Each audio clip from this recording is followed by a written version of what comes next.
আগামী 2 মাসের জন্য নির্বাহী ম্যাজিস্ট্রেটের ক্ষমতা পেয়েছেন বাংলাদেশ সেনাবাহিনীর কমিশনপ্রাপ্ত কর্মকর্তারা। জেলা ম্যাজিস্ট্রেটের তত্ত্বাবধানে কাজ করবেন তারা। সরাসরি তল্লাশি করা, গ্রেফতার করার ক্ষমতা সহ বেশ কিছু ক্ষমতা পেয়েছেন সেনাবাহিনীর কর্মকর্তারা।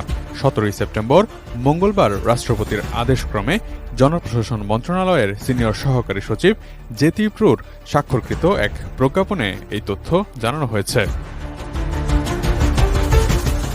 সেনাবাহিনীর নির্বাহী ম্যাজিস্ট্রেটের ক্ষমতাপ্রাপ্ত কর্মকর্তারা ফৌজদারি কার্যবিধি 1898-এর 17টি ধারার অপরাধগুলো বিবেচনায় নিতে পারবেন বলে প্রজ্ঞাপনে জানানো হয়েছে।